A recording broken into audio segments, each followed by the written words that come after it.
की माननीय एकनाथ शिंदे साहेबांच्या नेतृत्वाखाली त्यांच्या पूर्ण चिंध्या झालेल्या आहेत. म्हणजे त्यांच्या चिंध्या झाल्यात म्हणून आम्ही त्यांना असं म्हणायचं का त्यांचं आडनाव चिंदे बिंदे असं काही ठेवायचं का? हा प्रश्न आता आमच्यासमोर पडा.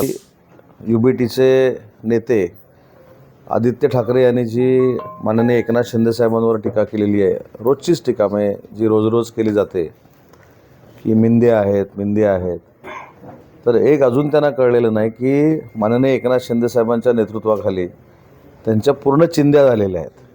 म्हणजे त्यांच्या चिंध्या झाल्यात म्हणून आम्ही त्यांना असं म्हणायचं का त्यांचं आडनाव चिंदे बिंदे असं काही ठेवायचं का? हा प्रश्न आता आमच्यासमोर पडायला लागलेला आहे.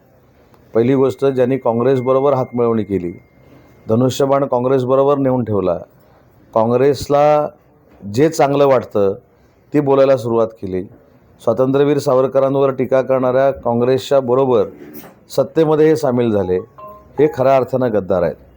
2029ला मॅन्डेट काय होतं तर शिवसेना भाजप युती ही सत्तेमध्ये आलेली होती, परंतु काँग्रेसबरोबर जाऊन स्वतः मुख्यमंत्री होण्यासाठी काय काय झालं हे आपण 2019ला बघितलेलं आहे. ही खऱ्या अर्थानं बाळासाहेबांच्या विचाराशी गद्दारी आहे. त्याच्यामुळं मला असं वाटतं की पक्ष आपला कुठं आहे, कुठपर्यंत वाढवणार आपण आहोत, याच्यावर खरं आत्मचिंतन आत्ममंथन त्यांनी करावं.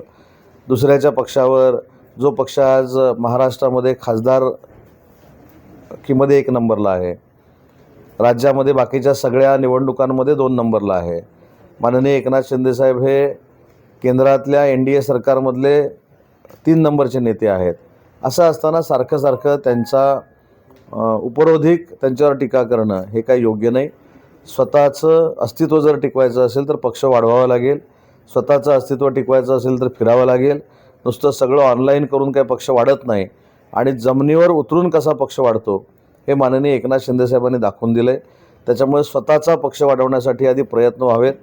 स्वतःवर अविश्वास असल्यामुळं लोक जे शिंदेसाहेबांचा पक्ष स्वीकारत आहेत, त्यांचं नेतृत्व स्वीकारत आहेत, त्याचं देखील आत्मचिंतन करावं आणि मग शिंदेसाहेबांवर टीका करावी, असं माझं शिवसैनिक म्हणून एक मत आहे.